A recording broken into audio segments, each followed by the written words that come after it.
Hello, Sam from Sound on Sound magazine here. I'm at Superbooth in Berlin with George from U.D.O. Hello, George. Hi, Sam. All right? I'm very good. How are you? Oh, yeah, not so bad. Been here a good few hours now. I think I'm already getting a bad throat, actually. It's not good, but other than only that, very 3 days good. to go. Yeah, I know. What could It's possibly not, go not wrong? showing great for my stamina, really, but yeah, doing well. Thank you very much. Well, Thank you may have to put up with a few more trade shows in your time because you've launched a synthesizer. Tell us about this. So U.D.O, new company. So we formed about a year ago. We're a collaboration of musicians, engineers, designers, basically. My history is in electronics manufacture, and for a long while also I made, with a company, Hearn Morley, little chips for kind of the vintage chip replacement market and sort of DIY and modular community. And then also in 2015 licensed some synthesizer technology to Modal 008, to Modal Electronics to make the 008 synthesizer back then. And a year ago we sort of decided to build on what we'd learned and come out with our own brand, come out with a new keyboard basically. So that was the genesis, and U.D.O is a new thing. This is our own branded first product. And very cool it looks too. Oh, and thank from you the very much. outside you might think this looks in some ways like a fairly conventional analog polysynth, but the thing that strikes me is the word binaural. So this is a binaural synthesizer. Tell us a bit about that. Okay, yeah. So what we like to think about it's a Super 6. Slightly confusing because it is 12 voice capable itself. But we like to think about it as it has 6 super voices. Now effectively what we're doing here is, so you have a pair of oscillators, you have a pair of filters, you have a pair of envelopes, you have a pair of VCAs, etc. So one for each ear. And then we control down through the middle the sort of the phasing and the modulation of both left and right channels. So it's a full synthesizer for each ear, effectively, when it's in binaural mode, 6 super voices.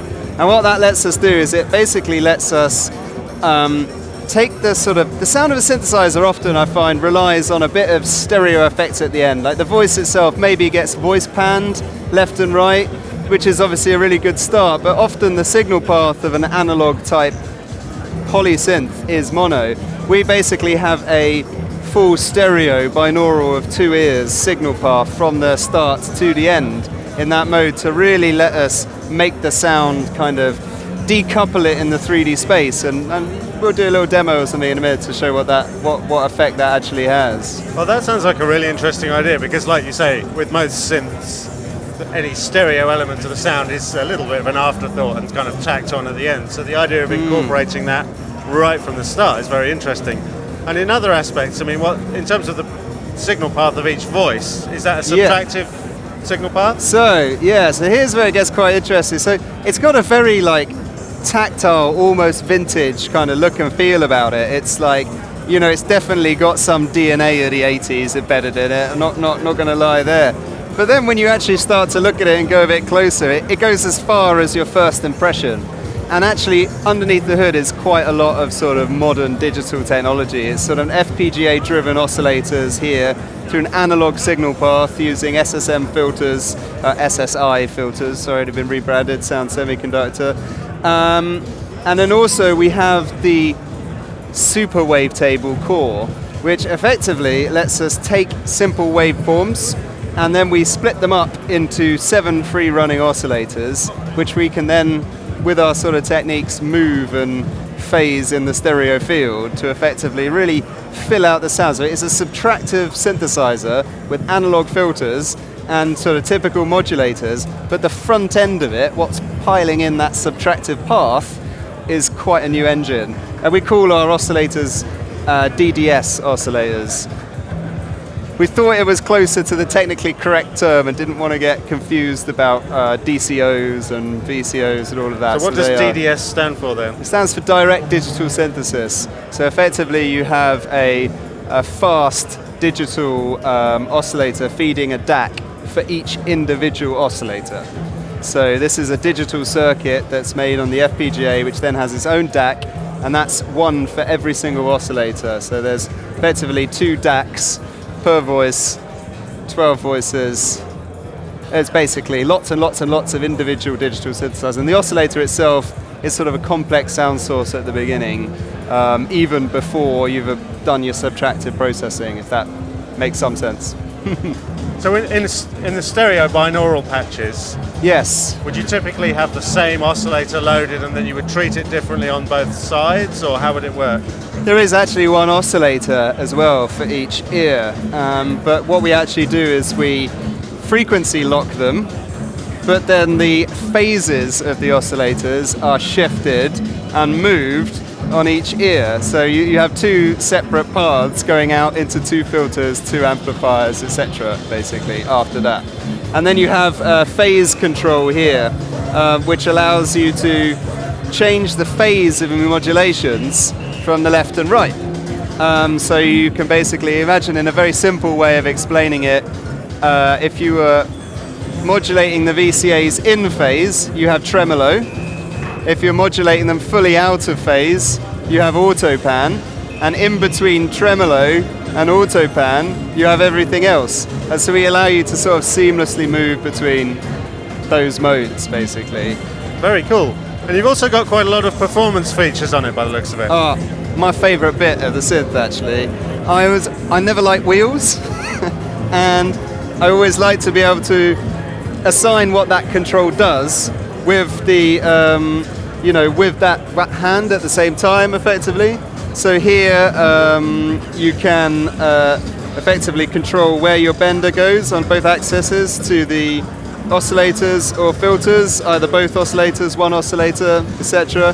Then you also have a forward bend as well, which allows you to effectively bring in some LFO. You can control how much is mapped right there. So with one hand, I can flip up and down octaves, change the portamento, almost like I'm so it's DJ quite mixer Roland style. Quite like it is. There, yeah. They had that sort of thing, but you notice that in later years of Roland, they paired it back and paired it back and paired it back.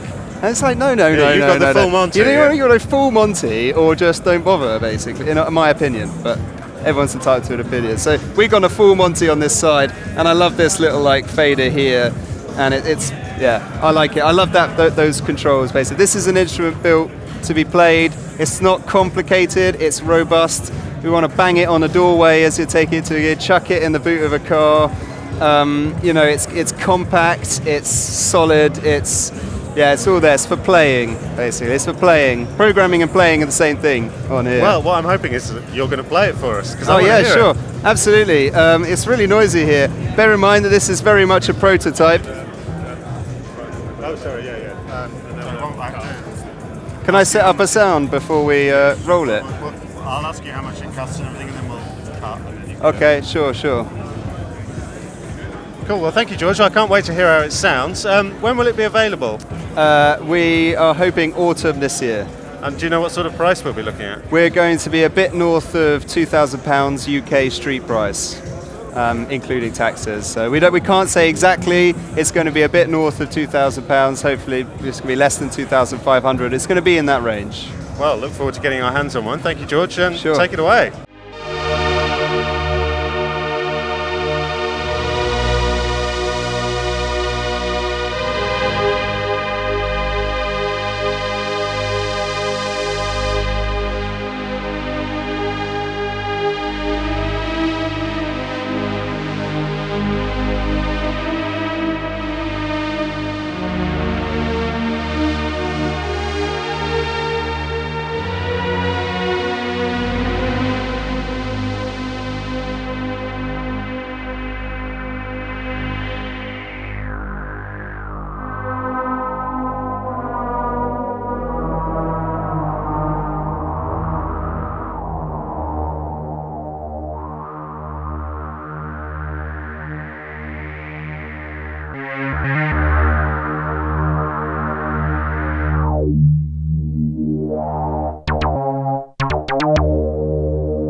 you.